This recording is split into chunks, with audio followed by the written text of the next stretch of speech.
Hey y'all, what's up everyone? Welcome back to the channel. I'm Spookypops and I'm talking more about Mount and Blade 2 Bannerlord today. Specifically, we're going to get into the cultures, which is the best culture, which is the worst culture, who's good early game, who's good late game, and so on and so forth. I'm going to be doing a few different things. I'm going to be making a tier list.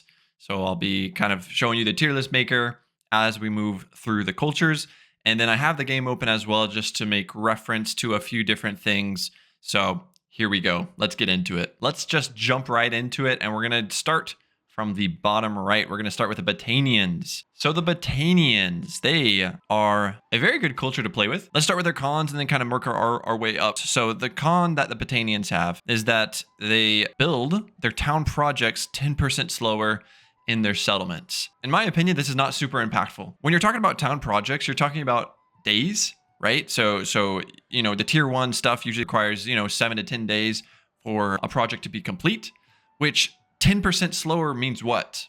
Maybe a day? With days moving so fast, this is not very impactful. So this con isn't really a big deal, right? Towns owned by Battanian rules have +1 militia production. +1 militia production means more security, means more defense when sieges occur. It's a really good pro. The best pro by far that the Battanians have is this 50% less speed penalty in forests. They also get a sight range bonus as well, but that speed penalty reduction is absolutely insane, especially in the early game when you're trying to chase looters, trying to chase different parties, trying to chase bandits. It is by far the best pro in the early game. No questions asked. You can't beat it. If you've ever played on Bannerlord in the early game trying to chase those looters, you literally have to be like extremely smart to trap them in like a crevice somewhere. This negates that whole issue and you're able to just chase them down no problem through the forest. This also, so the reduction in speed penalty also translates in the mid and late game, just because your movement is your ability to stay alive. When you're moving through trying to avoid different armies that are better than you, that are bigger than you, trying to stay alive, it is absolutely great in the early, mid, and late game.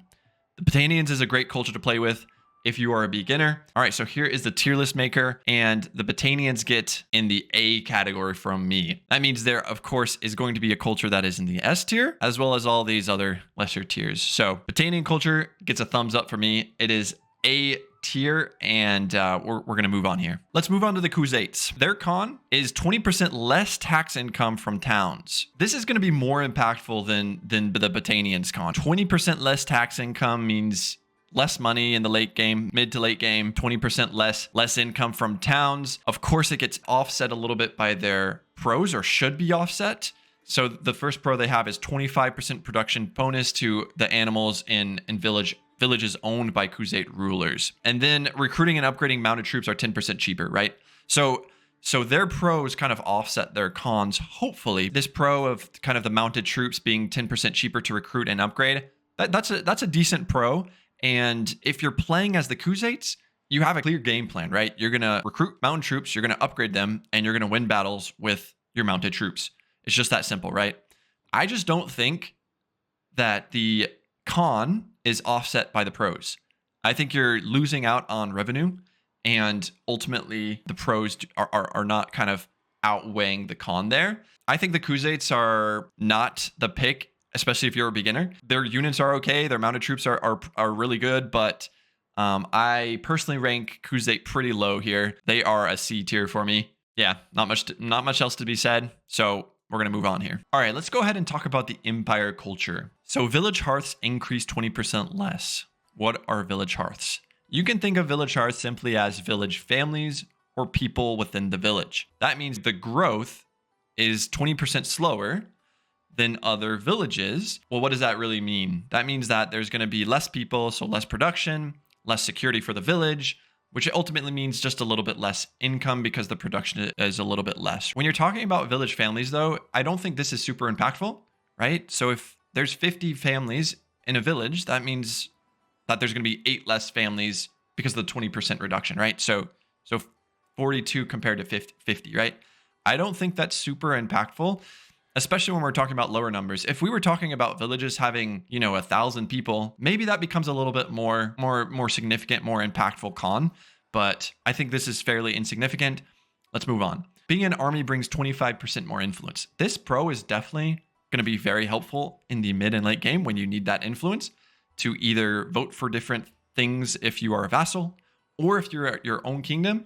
This is extremely important to get those proposals passed and have the ability to make proposals, right? Great for the mid and late game. The best pro from the Empire culture is by far the 20% less garrison troop wage. This is extremely important in the late game when you are trying to conquer the entire continent and you are trying to watch your money. You talk about having 5, 6, 7, even more settlements, castles. The troops within those garrisons become very costly. And so this pro is way more impactful than their con. So a garrison typically maybe holds like 400, 500 people, which maybe is 1,200, 1,300. 20% less of that is like 200, 250, 300. This is extremely good in the mid and late game for sure. Now, the best part about the Empire culture is actually not listed here, and it kind of requires more game knowledge. Okay, so I've pulled up the map of the continent. If we look at all the cultures here, all the factions, there is the Sturgians in the north, there's the Khuzaits in the east, the Aserai in the south, the Vlandians in the west,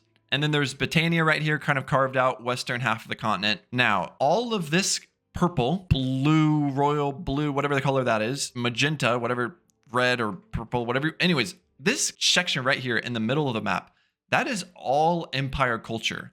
Those are 3 different factions, but that is all Empire culture. So the Empire culture has 3 times the territory as any other culture in the game. Why is this significant? When you talk about conquering the continent in the late game, you're going to start owning these settlements and castles. And as the governor or as the ruler of a settlement or castle, if you are of a different culture than the settlement or castle, you get a debuff. You get a -3 loyalty debuff. Loyalty is extremely impactful when you talk about production, when you talk about growth of the settlement, when you talk about a whole bunch of different things. So if you look here, you can see the loyalty, you can see the prosperity, you can see the security.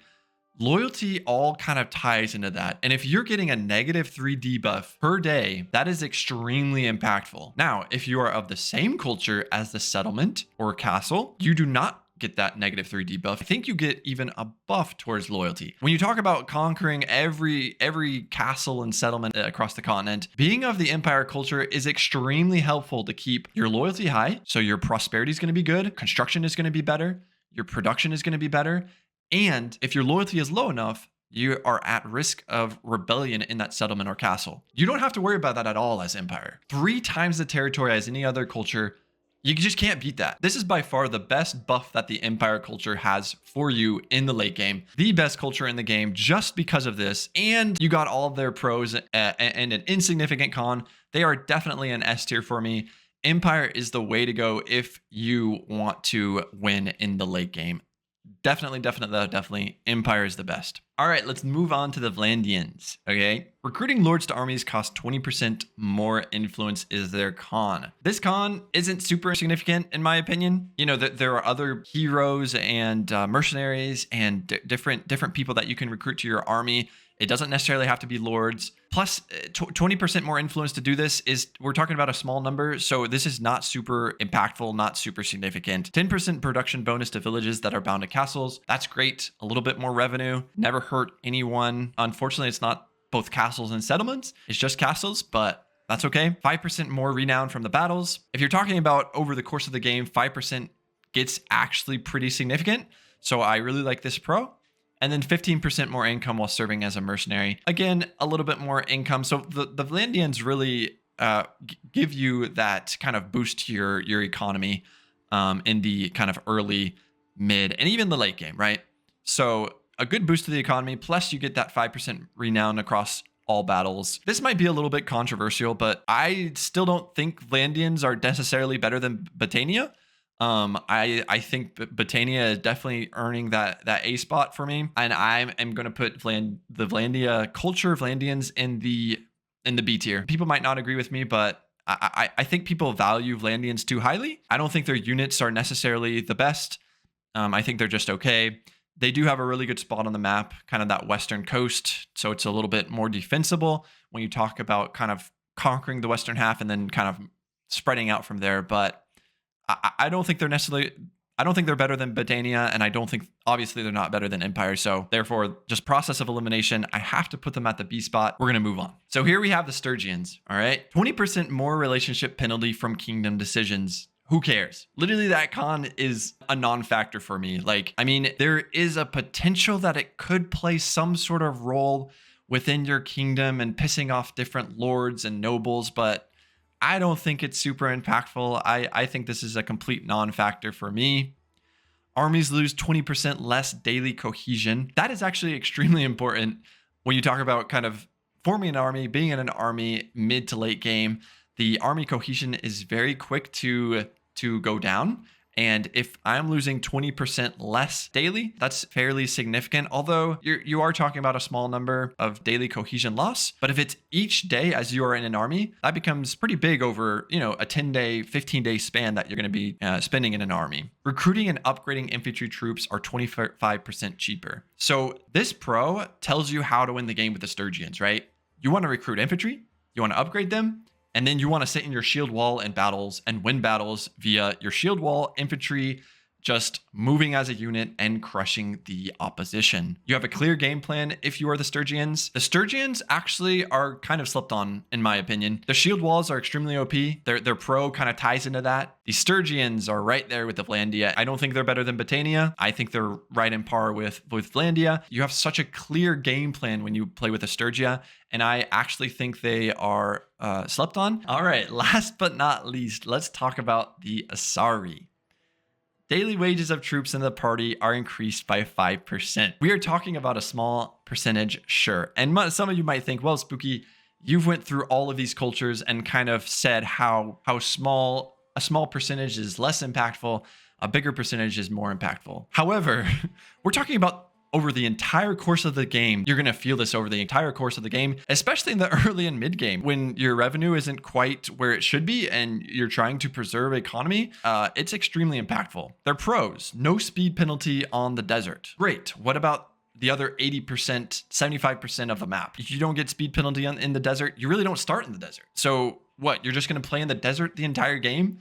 Like, I don't think that's necessarily a good game plan, obviously. Caravans are 30% cheaper to build. Great. They still have a 100% chance of getting destroyed without any repercussions if you aren't your own kingdom. The caravans are extremely weak in this game just because they can get killed so easily without any repercussions if you're not your own kingdom, and 30% cheaper to build.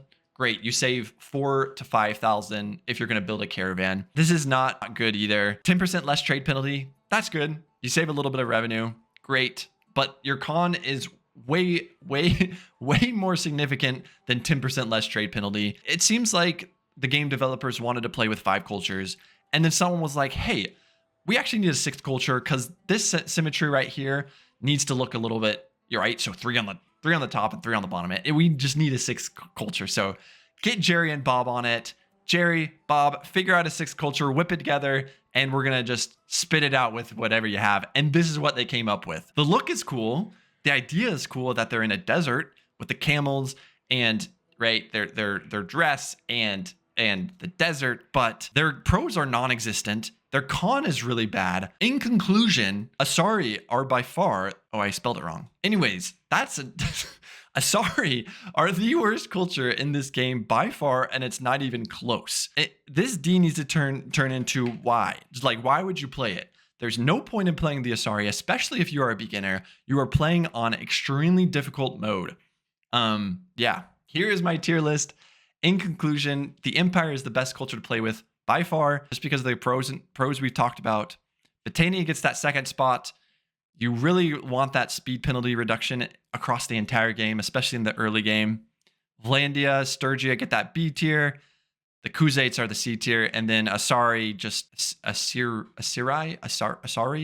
Aserai, they don't even get a spot, right? Like they are by far the worst culture, and you should not play them if you are a beginner. And there you have it. That is my tier list for Mount & Blade 2 Bannerlord.